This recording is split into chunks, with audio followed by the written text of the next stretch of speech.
दोस्तों, मैं journalist doctor Harish Chand Lakhera इस बार उत्तराखंड के जागरों के बारे में जानकारी लेकर आया हूँ। क्या आप जानते हैं कि उत्तराखंड के जागरों की शुरुआत किसने की और कब से हुई? जब तक मैं आगे बढ़ूं तब तक आप हिमालय लोक चैनल को लाइक और सब्सक्राइब अवश्य कर दीजिए। आप जानते ही हैं कि हिमालय क्षेत्र की संस्कृति, इतिहास, लोक भाषा, सरोकार आदि को देश दुनिया के सामने रखने के लिए यह हिमालय लोक चैनल लाया गया है। आप इस आलेख को हिमालय लोक वेबसाइट में पढ़ भी सकते हैं। हिमालय क्षेत्र, खासतौर पर उत्तराखंड में ग्राम देवता या कुल देवताओं के आह्वान के लिए गाए जाने वाले गीत जागर है। जागर संस्कृत के जागरण शब्द से निकला है और इसका अर्थ होता है जागना या जगाना। उत्तराखंड तथा नेपाल के डोटी क्षेत्र में जागर लगाए जाते हैं। इस वीडियो में मैं यह बताने का प्रयास भी करूंगा कि इन जागरों की उत्पत्ति कहां से हुई। पहले जागरों को लेकर बात कर लेते हैं। उत्तराखंड में स्थानीय देवी देवताओं का विशेष महत्व रहा है। इनको कुल देवता, इष्ट देवता, ग्राम देवता आदि नामों से जाना जाता है।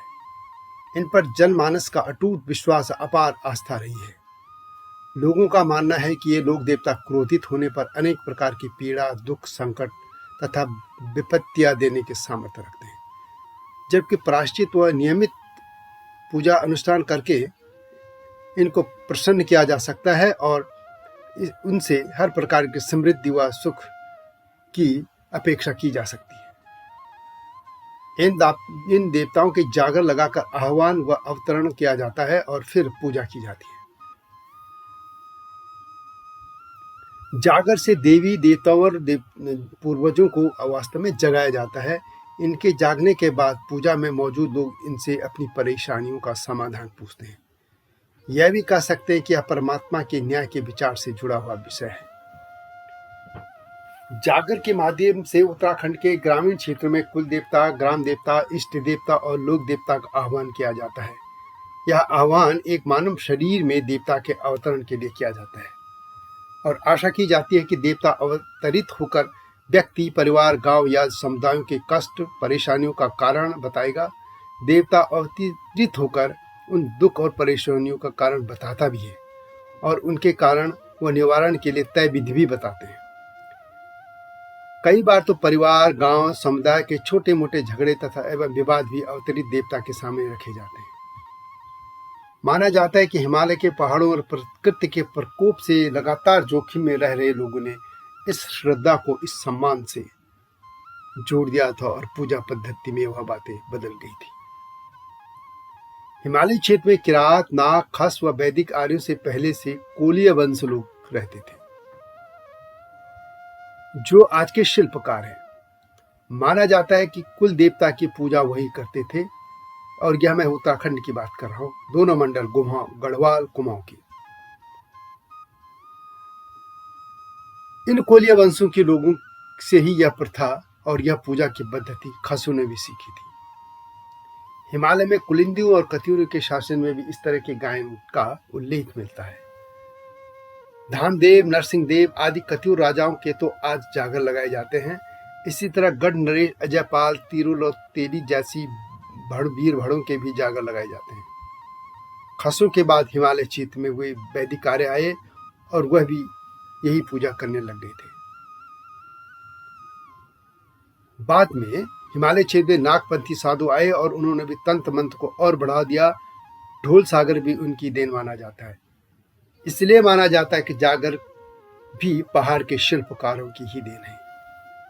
वैसे दक्षिण भारत, खासतौर पर तमिलनाडु व केरल में भी इसी तरह की पूजा की परंपरा है। इसलिए कुछ लोग मानते हैं कि जागर की परंपरा दक्षिण भारत से आई, परंतु इसके ठोस सबूत नहीं मिलते हैं। चूंकि ग्राम देवताओं की पूजा पहले यही कोलीय वंशीय लोग, जो कि आज शिल्पकार है, वो करते थे और यह इतिहास में इसके सबूत हैं। और जब यहाँ खस आए और उन्होंने उनको हरा कर अपना दास बना दिया, तो फिर लेकिन उन्होंने उनकी देवताओं की पूजा की पद्धति को भी अपना लिया था खसों ने। और खसों के बाद जो वैदिक आर्य आते रहे वो भी इसको सीखते रहे और इस तरह पूरे उत्तराखंड में जागर प्रथा शुरू हो गई थी। आज भी ग्राम देवता की पूजा शिल्पकारों ही करते हैं और उनका गायन भी यही लोग करते हैं। हालांकि अब अन्य समाजों के लोग भी इसको सीख गए हैं और वो भी जागरी का काम करने लग गए हैं।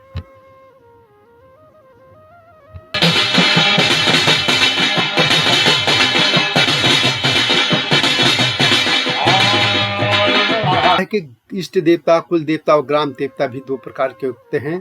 एक तो करुण और दयालु देवता है, वे पूजा के अभाव में नहीं रह सकते, किंतु दूसरे दुष्ट देवता होते हैं और वे यदि पूजित नहीं किए जाते हैं तो क्रोधित हो जाते हैं।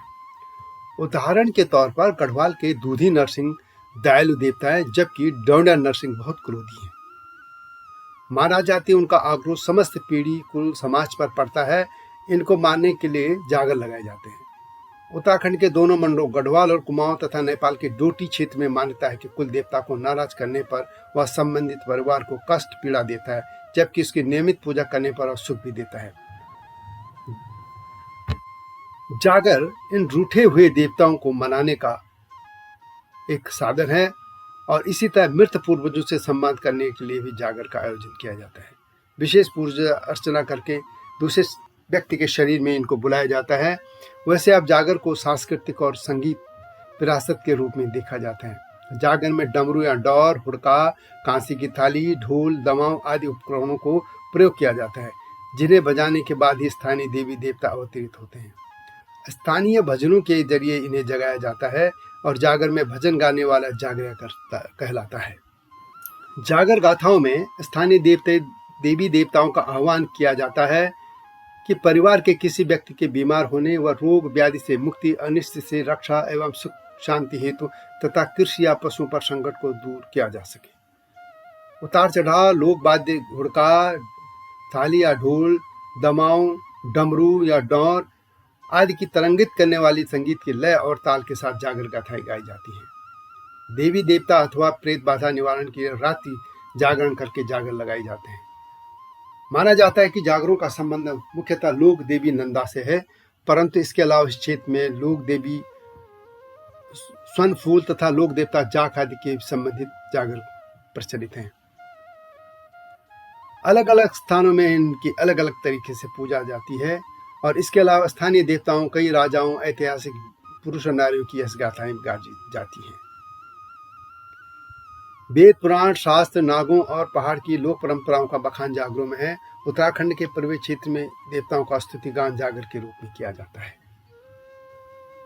जागर मंदिर अथवा घर में कहीं भी लगाए जा सकते हैं। जागर बाईसी तथा चौरास दो प्रकार के होते हैं। बाईसी में 22 दिनों तक जागर किया जाता है। कई जगह 2 दिन के जागर को भी बाईसी कहा जाता है। चौरास मुख्यतः 14 दिन तक चलता है, लेकिन कई जगह यह 4 दिन में ही चलता है।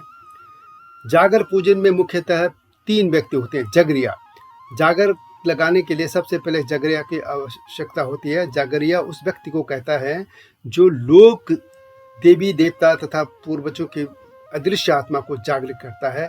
इसका कार्य देवता की जीवनी व उसके जीवन की प्रमुख घटनाएं व उसके प्रमुख मानवीय गुणों का लोक वाद्यों के साथ एक विशेष गायन शैली में गाना है और उनको देवताओं को जागृत करना होता है।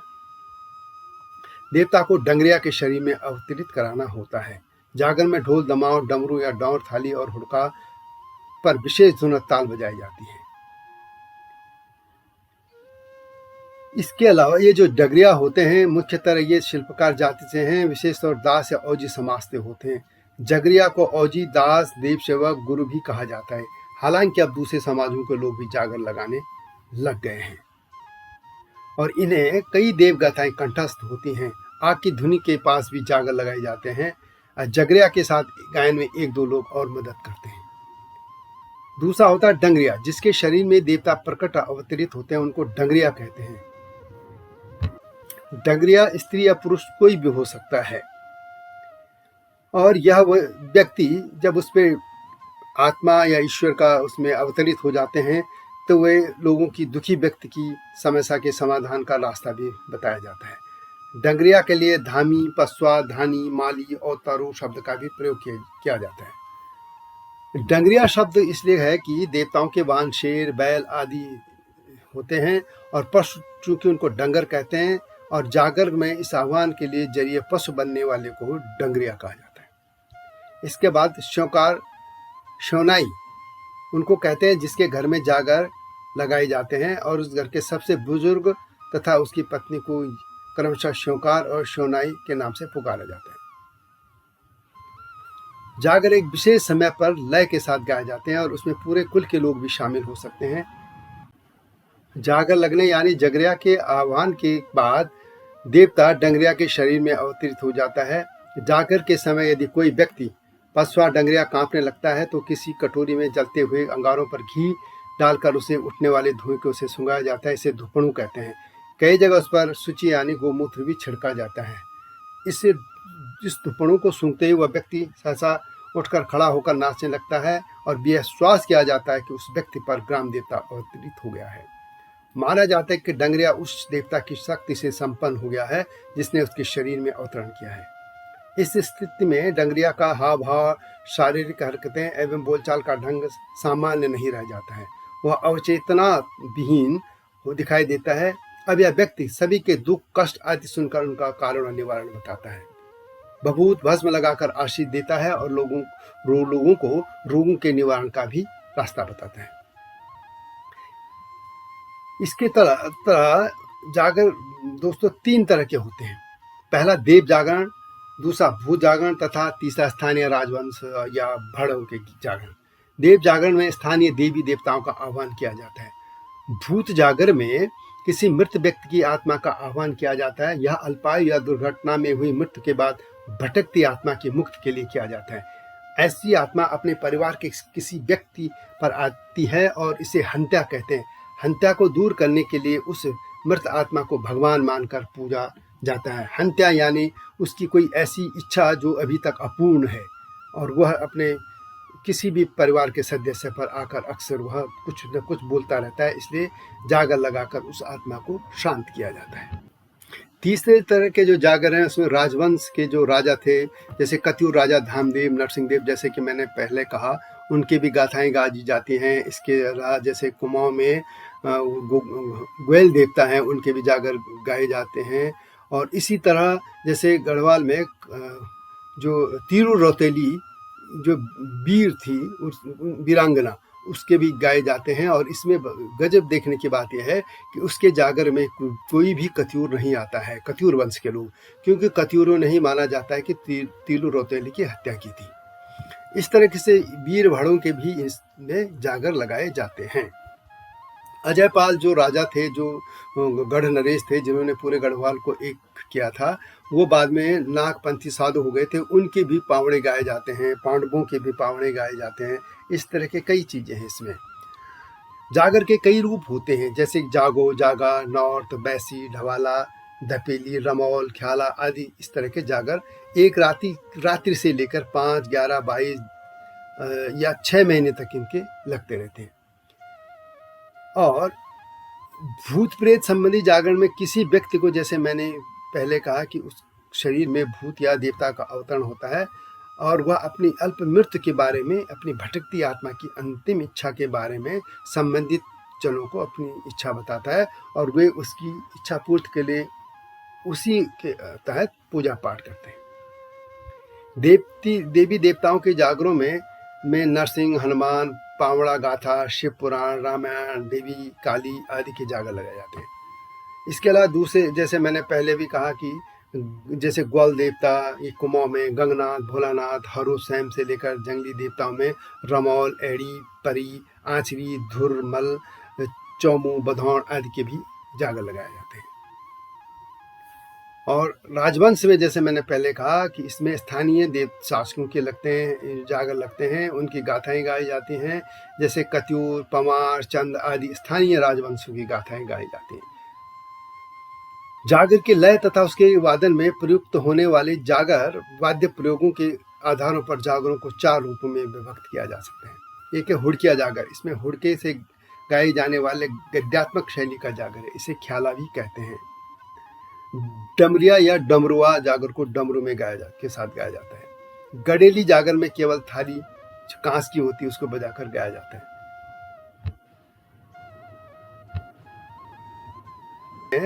झांझ, मृदंग के साथ इसे गाया जाता है। जागर जो है वो 3 तरह से लगाए जाते हैं। एक बाहरी जागर, इस जागर का स्वरूप अधिक विस्तृत होता है। इसमें डंगरियों की संख्या अधिक होती है। ये घर के बाहर किसी देवस्थान या बाहर खुले मैदान और उसमें इनको लगाया जाता है।